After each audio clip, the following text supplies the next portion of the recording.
So hi guys, welcome to my channel. நம்ம இன்றைக்கி பார்க்க போகிறது ஒரு புது நோட்டீஸ் பற்றி தான். ஸோ ஹவர் உங்களுக்கு தெரிஞ்சிருக்கும், ஆர்ஆர்பி என்டிபிசி அதே சமயம் அதுள்ள டேட் தள்ளி போச்சு. ஸோ இன்றைக்கி நான் ஐடிஐ பசங்களுக்கும் கிராஜுவேட் பசங்களுக்கும் ஒரு சூப்பரான போஸ்ட் இருந்திருக்கேன். இந்த வீடியோ ஃபுல்லாக பாருங்கள். ஐடிஐ இல்லைன்னா நான் கிராஜுவேஷன் முடிச்சிட்டேன் ப்ரோ அப்படின்னு சொன்னீங்கன்னா உங்களுக்காக பெஸ்ட் ஜாப் எடுத்து வந்திருக்கேன். ஸோ இது ஒரு சென்ட்ரல் கவர்மெண்ட் ஜாப். ஸோ யார் அட்வர்டைஸ்மெண்ட் தந்திருக்காங்கன்னா central power research institute. Okay, இவங்க தான் இந்த அட்வர்டைஸ்மெண்ட் தந்திருக்கேன். ஸோ இந்த அட்வர்டைஸ்மெண்ட் இப்போ வந்து அதுதான் 2025 அட்வர்டைஸ்மெண்ட். ஸோ இதில் பெஸ்ட் ஜாப் ஐடிஐ பசங்களுக்கும் இருக்குது. அதே சமயம் நீங்கள் கிராஜுவேட்டாக இருந்தீங்கன்னா அவங்களுக்கும் பெஸ்ட் ஜாப்.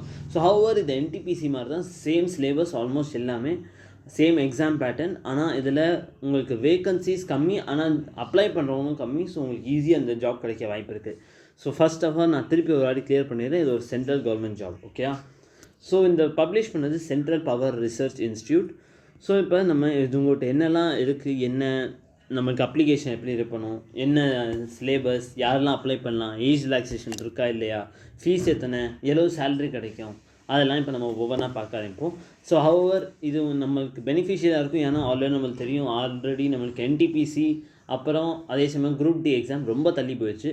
ஸோ நம்ம அதனால் நம்மளோட ப்ரிப்ரேஷன் கொஞ்சம் வீக் ஆகிட்டே இருக்குது. அதனால் இந்த ஜாப் அப்ளை பண்ணி பார்த்தீங்கன்னா உங்களுக்கு ஆல்ரெடி உங்கள் ப்ரிப்ரேஷன் நல்லா இருந்துச்சுன்னா உங்களுக்கு ஜாப் ஈஸியாக கிடைக்க வாய்ப்பு இருக்குது. ஸோ நான் ஒவ்வொன்றா பார்க்க சொல்ல ஆரம்பிக்கிறேன். ஸோ ஃபர்ஸ்ட் நம்ம இங்கே என்னெல்லாம் ஜாப் வேக்கன்சிஸ் இருக்குதுன்னு பார்க்கலாம்.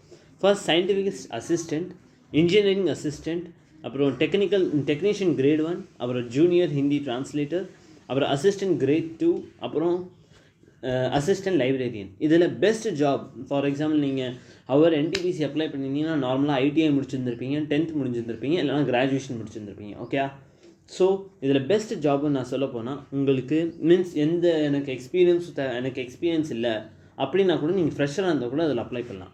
ஸோ ஃபர்ஸ்ட் நம்பர் 2ல் இருக்குது டெக்னீஷியல் கிரேட் 1. இதில் உங்களுக்கு எக்ஸ்பீரியன்ஸ் பெருசாக தேவையில்லை, ஆனால் ஸ்கில் டெஸ்ட் எக்ஸாம் இருக்கும். ஓகே, அதை பற்றி நம்ம டீட்டெயிலாக பார்ப்போம்.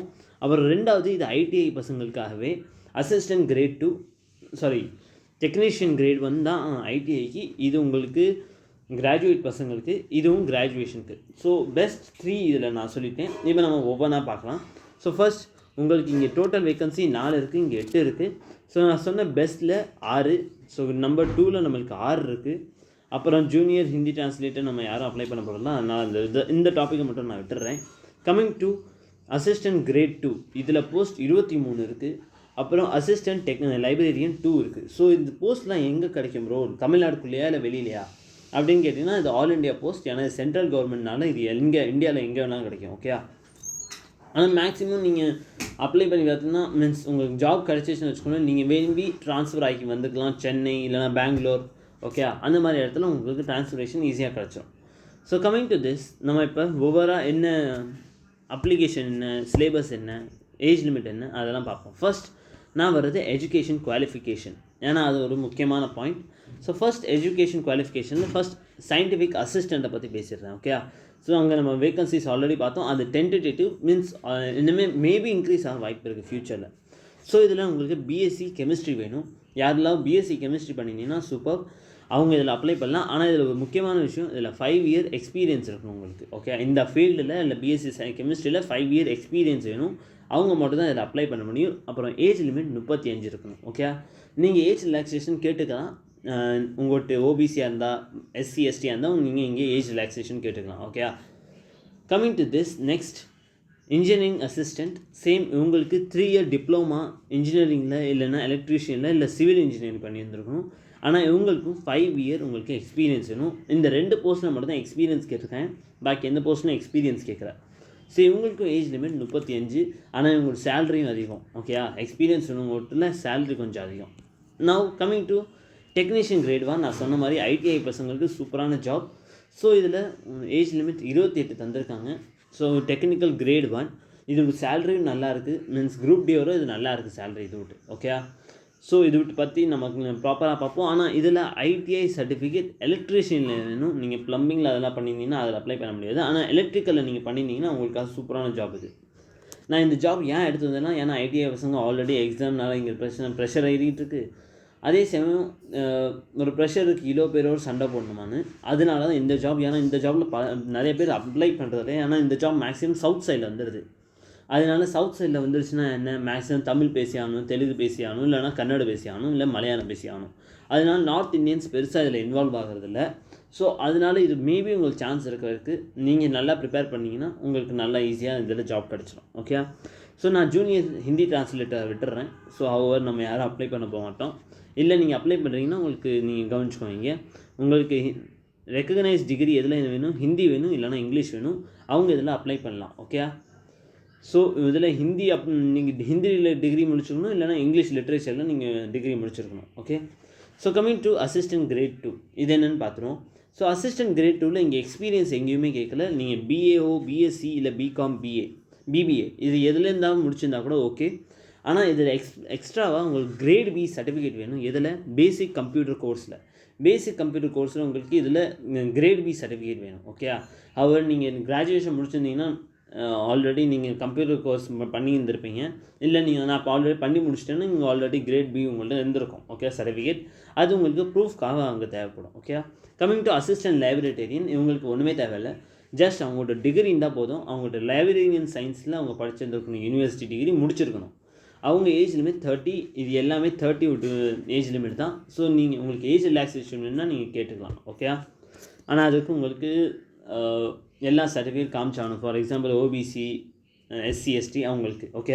ஸோ இதில் ஃபீஸ் கண்டன்சேஷன் கூட இருக்குது. யாராவது எஸ்சி, எஸ்டி இருந்தால் கூட அவங்களுக்கு ஃபீஸ் கம்மி. இதில் ஃபீஸே இல்லை சொல்லப்போனால். ஸோ கம்மிங் டு திஸ், நம்ம ஏஜ் ரிலாக்ஸேஷன் 25/5/2025 கேட்டு முடிச்சிருக்கணும். ஏன்னா அதுக்கு மேலே அவங்க அப்பா ஏஜ் டைம் தர மாட்டாங்க உங்களுக்கு. Okay. Coming to this, next நம்ம பார்க்க போகிறது பே ஸ்ட்ரக்சர். ஏன்னா லிட்ரலி நம்ம ஜாப்னு பார்க்க ஆசைப்பட்டாலே காசுக்காக தான். ஸோ ஃபர்ஸ்ட் நம்ம இங்கே ஜாப் பேமெண்ட் ஸ்ட்ரக்சர் என்னென்னு பார்த்துருவோம். ஸோ ஃபர்ஸ்ட் நம்ம பேச போகிறது சயின்டிஃபிக் அசிஸ்டண்ட். ஸோ இதில் இந்த 2 போஸ்ட்லையுமே எக்ஸ்பீரியன்ஸ் கேட்டிருந்தேன். யாராவது கெமிஸ்ட்ரிலேயோ இல்லை உங்களுக்கு எக்ஸ்பீரியன்ஸ் இருந்துச்சுன்னா நீங்கள் தாராளமாக அப்ளை பண்ணலாம். ஆனால் இது ஒரு நல்ல போஸ்ட். ஏன்னா லெவல் 6 போஸ்ட். ஆல்ரெடி உங்களுக்கு சேலரியை பாருங்கள், ஆல்மோஸ்ட் 35,000 ஸ்டார்டிங். ஆனால் 1,12,000 வரைக்கும். ஸோ இது சொல்ல போனால் இது என்டிபிசியோட பெட்டர் ஜாப்னு சொல்லுவேன். ஏன்னா பே லெவல் 6, அதே சமயம் உங்களுக்கு நல்ல ஜாப் வேறு. கம்மிங் டு இன்ஜினியரிங் அசிஸ்டண்ட், உங்களுக்கு சேம் சேலரி, லெவல் 6 உங்களுக்கு இங்கேயும் salary. Okay. Next coming to நம்ம ஐடிஐ பசங்களுக்கு. ஸோ ஐடிஐ பசங்களுக்கு இது ரொம்ப ரிலீஃபாக இருக்கும். ஏன்னு சொல்கிறேன், ஏன்னா டெக்னிக்கல் கிரேட் 1 நம்மளுக்கு ஆர்ஆர்பி குரூப் டியில் பார்த்தீங்கன்னா அங்கே லெவல் 1 போஸ்ட் தான் உங்களுக்கு. ஆனால் இங்கே லெவல் 2. ஸோ உங்கள் சேலரி இன்க்ரீஸ் ஆகிடுவீங்க. ஸோ மேக்ஸிமம் உங்களுக்கு 32,000 வரைக்கும் சேலரி போகும். ஓகே. ஸோ உங்களுக்கு இங்கே எக்ஸாம் என்ன இருக்குன்னு நான் சொல்லிடுறேன். இங்கே சிபிடி 1 ஒரே ஒரு எக்ஸாம். அப்புறம் உங்களுக்கு ட்ரேட் டெஸ்ட் இருக்கும். இங்கே எதுவும் ஃபிசிக்கல்லாம் எதுவும் இல்லை, ஏன்னா இது பெஞ்ச் ஜாப் மேக்ஸிமம். ஸோ அதனால உங்களுக்கு ட்ரேட் டெஸ்ட் வைப்பாங்க. ஓகே. ஸோ சேம் மேலேயும் அதே மாதிரி தான் சிபிடி டெஸ்ட் இருக்கும். அப்புறம் நீங்கள் என்னென்ன அப்ளை பண்ணியிருந்தீங்களோ அது ஸ்கில் டெஸ்ட் இருக்கும். Okay. Coming to junior Hindi assistant, Hindi translator, அப்புறம் அசிஸ்டன்ட் கிரேட் 2, அப்புறம் லைப்ரேரியன் என்னென்னு பார்த்துருவோம். ஸோ இவங்களுக்கு ஜூனியர் ஹிந்தி டிரான்ஸ்லேட்டருக்கு உங்களுக்கு லெவல் 6 பே இருக்குது. சேம் சேலரி எப்படி மேலே பார்த்தோமோ. ஆனால் இவங்களுக்கு ஜஸ்ட் சிபிடி 2 மட்டும் தான், வேறு எதுவுமே இல்லை. ஜஸ்ட் எக்ஸாம் மட்டும் எழுதிட்டுவாங்க அப்படின்னு தான் அர்த்தம். Okay. Coming to assistant grade 2. So இதில் நான் சொல்லியிருந்தேன், ஐ கெஸ் இது கிராஜுவேஷன் போஸ்ட். இதுவுமே கிராஜுவேஷன் போஸ்ட், ரைட்டா? ஸோ இதில் லெவல் 4 கீழே இந்த இதில் ஜாபே இல்லை. ஸோ இதுவும் ஒரு நல்ல சேலரி. ஆல்மோஸ்ட் என்டிபிசியில் என்ன சேலரி தருவாங்களோ அதே தான். ஆனால் இது ஜாப் கம்மி, டைம் ரொம்ப ஈஸியானது. 9 to 5 ஜாப் மட்டும் தான், ரைட்டா? ஸோ சேம் இதுலேயும் சிபிடி எக்ஸாம், வேறு எதுவுமே நீங்கள் பண்ண தேவையில்லை. ஓகே. ஜஸ்ட் சிபிடி எக்ஸாமை பாஸ் பண்ணிங்கன்னா உங்களுக்கு டாக்குமெண்ட் வெரிஃபிகேஷன் முடிஞ்சிருச்சா வேலைக்கு உட்காந்துடலாம். ஓகே. ஏன்னா சேலரி நல்லாயிருக்கு. என்டிபிசி மாதிரி ரொம்ப நேரத்துக்கு இழுக்க மாட்டாங்க. ஸோ நம்ம இப்போ சேலரியை பார்த்துட்டோம், எஜுகேஷன் குவாலிஃபிகேஷனை பார்த்துட்டோம். ஸோ இப்போ கம்மிங் டு நம்ம எக்ஸாம் ஃபீஸ். அதில் ஒரு முக்கியமான விஷயம் ஒன்று, பை சான்ஸ் நீங்கள் இதில் அப்ளை பண்ணுற ஐடியாவை வச்சுட்டிங்கன்னா நீங்கள் இந்த வெப்சைட்டை அடிக்கடி செக் பண்ணிக்கோங்க. ஸோ இந்த பிடிஎஃப் நான் ஆல்ரெடி என்னோட டெலிகிராம் குரூப்பில் இன்னும் கொஞ்சம் நேரத்தில் உங்களுக்கு அப்லோட் ஆகிடும். அதை நீங்கள் வேணால் திருப்பி செக் பண்ணிக்கலாம். ஸோ முக்கியமாக இதை கவனிச்சுக்கோங்க. இந்த வெப்சைட்டை நீங்கள் அப்ளை பண்ண ஐடியா வச்சுட்டிங்கன்னா இதை முக்கியமாக இந்த வெப்சைட்டை அடிக்கடி செக் பண்ணிக்கோங்க. Okay. So coming to this, now நம்ம பார்க்க போகிறது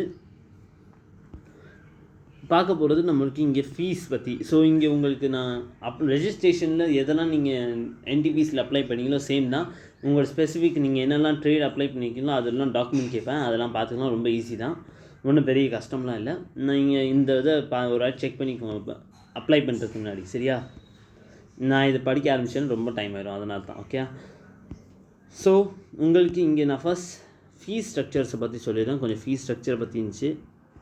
ஸோ இங்கே மேக்ஸிமம் உங்கள்கிட்ட எக்ஸாம் நான் சொன்னேன்ல, இது மேக்ஸிமம் உங்களுக்கு எம்சிக்யூ டைப் தான். சேம் நமக்கு எப்படி என்டிபிசி எழுதுகிறோமோ சேம் தான். ஓகே, ஸோ இந்த இதெல்லாம் நீங்கள் படிச்சுக்கோங்க. So coming to application fees, ஏன்னா சில பேர் அப்ளிகேஷன் ஃபீஸ் பொறுத்தும் அப்ளை பண்ணுவேன். ஓகே, ஸோ அப்ளிகேஷன் ஃபீஸை பற்றி பார்த்துருவோம். ஃபஸ்ட் சயின்டிஃபிக் அசிஸ்டண்ட் இன்ஜினியரிங், அப்புறம் ஜூனியர் ஹிந்தி டிரான்ஸ்லேட்டர். உங்களுக்கு ஃபீஸ் 1000 ரூபா. நீங்கள் 1000 ரூபா ஃபீஸ் அப்ளை பண்ணி ஆகணும் எக்ஸாமுக்கு நீங்கள் அப்ளை பண்ணுறீங்கன்னா. Okay, coming to technician grade 1 ITI அப்புறம் கிராஜுவேட் ரெண்டுமே அவங்களுக்கு 700 பர் போஸ்ட். ஓகே, இதில் ஃபீஸ் எக்ஸப்ஷன் இருக்குது எஸ்சி எஸ்டி பசங்களுக்கு. அதே சமயம் உமன்ஸ் யாராவது பொண்ணுங்க அப்ளை பண்ணிங்கன்னா உங்களுக்கு ஃபீஸே கட்ட தேவையில்லை, உங்களுக்கு ஆல்ரெடி ஃப்ரீ தான் இந்த எக்ஸாம்.